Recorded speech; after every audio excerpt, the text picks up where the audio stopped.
Hello and welcome. This podcast is a production of Lifetime Learning, a division of the Office of Engagement at the University of Virginia.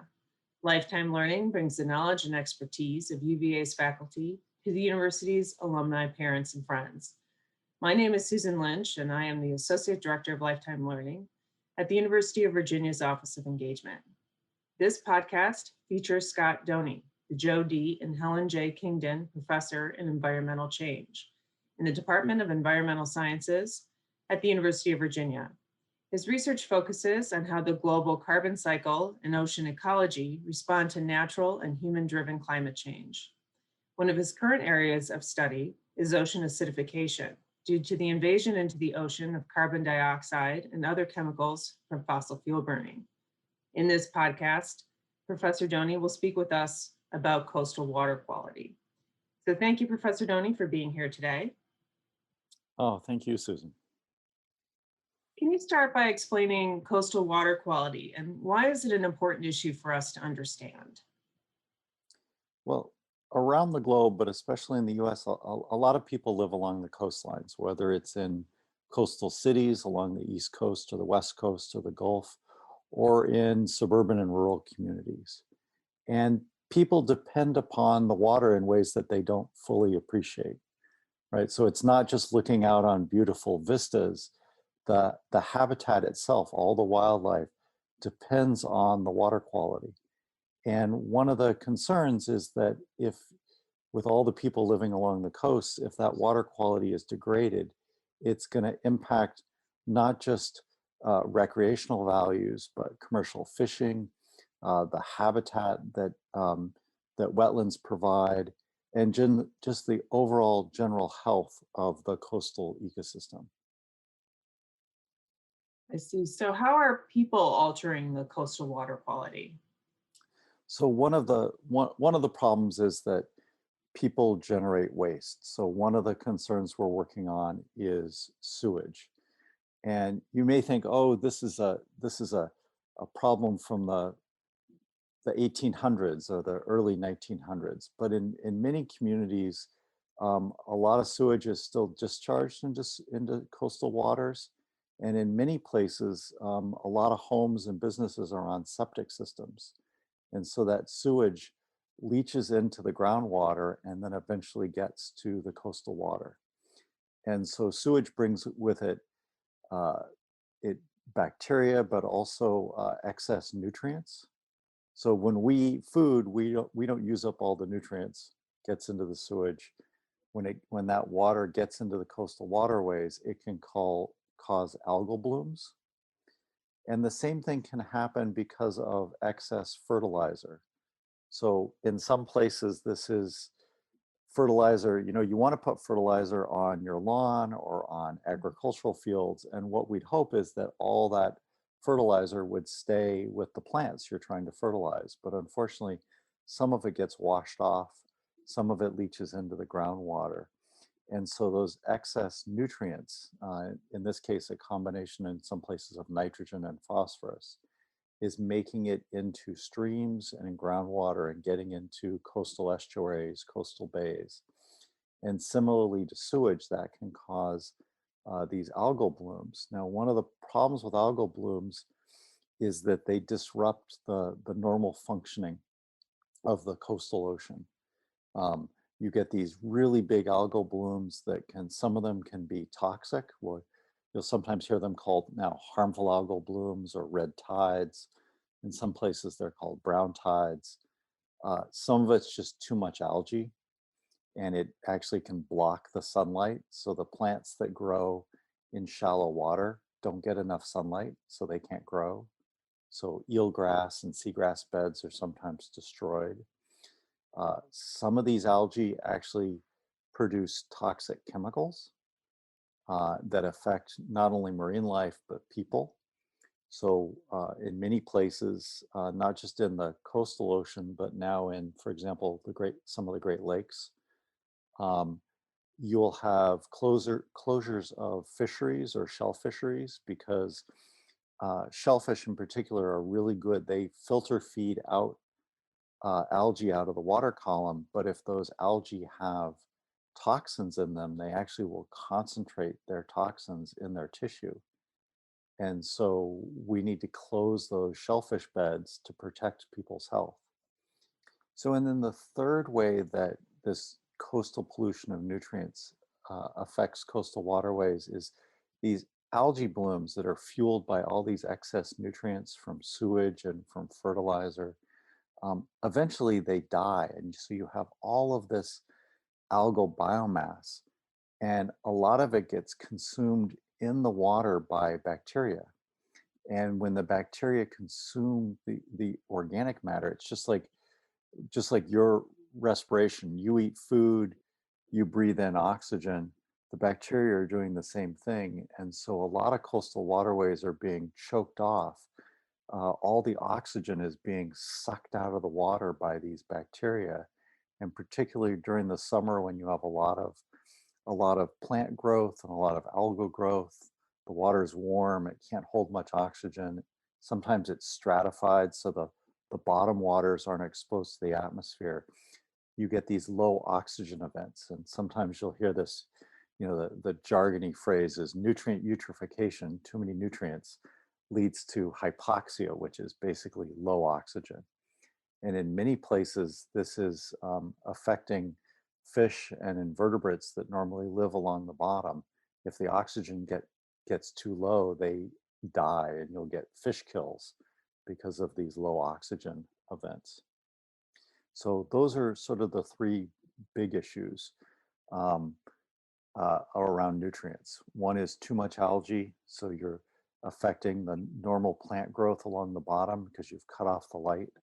The second is these harmful algal blooms because some of the algae are toxic that are growing on the excess nutrients. And the third is eventually you'll use up the oxygen when the algae dies. And this is happening up and down the east coast of the US and in the Gulf of Mexico, for example, at the mouth of Mississippi. I see. Is this a problem that only concerns people who live on the coast? We have alumni, parents and friends that live in middle of the country. I'm from the Midwest. I have family there. Is this something that everybody needs to be concerned about? Yeah, there's sort of two ways of looking at it. One way, and I used to live in Colorado, and being an oceanographer in Colorado, I got a lot of jokes about, that I'd gotten lost somewhere along the way. Um, One way is that the U.S. as a whole benefits from healthy coastal ecosystems. That's what supports commercial fishing. So if you're buying fish, a lot of the fish you're buying, even if you're inland, has been either caught in coastal waters or at some part of their life history. Um, the fish or the invertebrates that you're eating depended upon healthy wetlands, healthy coastal waters. So if you like shellfish, for example, you need healthy coastal waterways. But also, even people that live inland, we the coastal region is a mecca for tourism and for recreation. So lots of people, even if they live inland, want to go to the coast at some point of the year. Virginia Beach, the Outer Banks of North Carolina, up and down the East Coast, similarly on the West Coast and the Gulf. But the third is that these problems are interconnected. A classic example is Chesapeake Bay. Chesapeake Bay has an excess nutrient problem. There's so many people living in the watershed of the Chesapeake, and the Chesapeake watershed reaches up. It's not just Virginia and Maryland. It reaches well up into Pennsylvania, for example. And so what's going on inland affects the coastal waterways. Same with the Mississippi. There's a large uh, oxygen minimum or hypoxic zone that forms in the Gulf of Mexico most summers. And it's too many nutrients running off from agriculture upstream. And of course, at the same time that we're trying to save the coastal ocean, we don't want nutrients running off. We don't want soil erosion running off of of inland agriculture waters. So many of the same actions um, that can improve, reduce this nutrient flux to the coastal waters also makes for healthier, more sustainable uh, uh, agriculture. So there's lots of things we can do that to protect the coastal waters, and it's not just people living along the coast, it's also people inland who have to participate in that. Yeah, I think that's really an important point. We're all interconnected, and we're a large country, but it's important for each of us to understand how we affect and impact these things. So, how is coastal water quality affected by climate change? Obviously, climate change is a big issue, and how is this coastal water quality affected by that? Yeah, so there's sort of two ways that we've been focusing on. One is simply as the water warms. So we're seeing, as the climate changes, you're seeing a lot of more warmer events or marine heat waves. So, for example, I have colleagues who work down at the UVA. The UVA has a coastal shore lab on the eastern shore of Virginia, and they've been documenting over several decades uh, the changes in not just water quality, but the health of the ecosystem. And as the climate gets warmer, you see shifts in the organisms that live there. So we're seeing, fish species that used to be living down off of Georgia are more common now off Virginia. Fish species that used to be living off Virginia are now up living off New York. And so you're seeing this wholesale shift to the ecosystem, and adding temperature, heating the water, basically exacerbates all sorts of water quality issues. The algae can grow faster, the water holds less oxygen, the bacteria grow faster. And so we think that hypoxia, these low oxygen events, and some of these harmful algal bloom events are a combination of too many nutrients and warmer temperatures.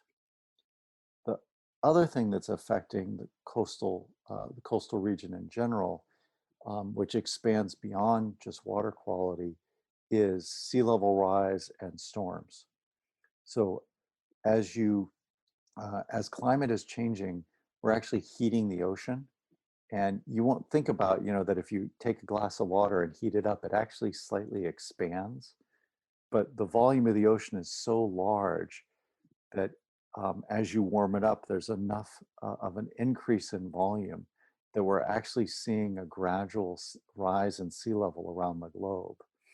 And particularly along the mid-Atlantic region,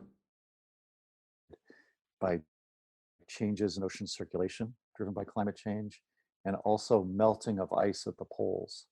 So we're melting the Greenland ice sheet, parts of the Antarctic ice sheet, mountain glaciers. All that excess water is pouring into the ocean, and that's leading the waters around the coast to rise.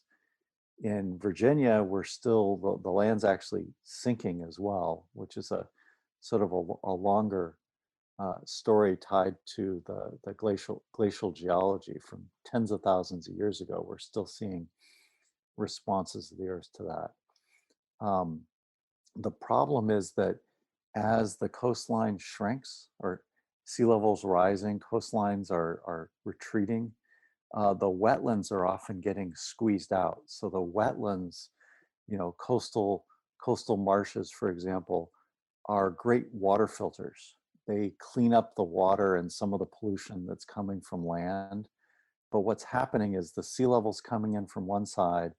In a lot of places, there's hard infrastructure, whether it's breakwaters or seawalls, parking lots, roads.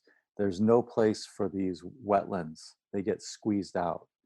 And so as the wetlands get squeezed out, there's less and less of a buffer to uh, keep the coastal water quality high. I see. So, finally, what can we do about coastal water quality? What can we do as individuals? And then what are some of the broader structural solutions? So there's been a lot of work on trying to come up with solutions, and some of them are at the level of individual households. Mhm. A lot of towns have been migrating away from septic systems, for example. And unfortunately, that's really expensive, and you typically needs help not just from the town, but from the state or the federal government to try to pay for that infrastructure of moving from septic systems to sewage treatment. Sewage treatment can actually, particularly the advanced sewage treatment, can remove a lot of these excess nutrients and also other pollutants that I haven't spent a lot of time on. Um, Air quality actually turns out to be a really important factor. Some of these excess nutrients, particularly nitrogen, are coming from air pollution. And so, one of the big success stories over the last several decades is as we've improved power plants, trucks, cars to reduce air pollution, that's actually reduced the amount of nitrogen that gets deposited from the atmosphere in coastal waterways. And then finally, one of the most challenging is working with uh, agriculture to try to and agricultural and also communities fertilize that use fertilizer lawns and in general for both industrial and commercial residential use. Um, that's hard. The jargony term there is there's non-point source pollution. It's pretty easy to figure out where the sewage treatment plants are and to help upgrade the sewage treatment plants so that they're discharging, cleaner water. It's much harder when the pollution sources are coming from lots of different places. And so, for example, the Chesapeake Bay program, it's a combination of working with the states that are in the watershed to try to get the states to help reduce these non-point source, and then working with communities and stakeholders and providing them with the tools. And sometimes it's those tools are education and knowledge, but a lot of times it's financial assistance to help them migrate away from one approach. For example, one of the important things that you can do is around an agricultural field is put a buffer between the field and a stream, so that it's called a riparian buffer. Riparian is just a fancy name for flowing water for a stream, but that buffer actually prevents a lot of the nutrients from making it off the field into the stream. And that can also reduce the amount of erosion if you are working to try to reduce soil erosion, which is a big problem as well. And so it's a combination of education and financial tools to help communities um, reduce their pollution sources. Great. Well, wonderful. So thank you so much, Professor Doney, for sharing your knowledge and your expertise. Oh, it was a pleasure. Thank you. Thank you. And thank you for listening. For upcoming podcasts and other lifetime learning programming, recordings, and blogs, please visit our website at alumni.virginia.edu/learn. We look forward to you taking part in future lifetime learning programs.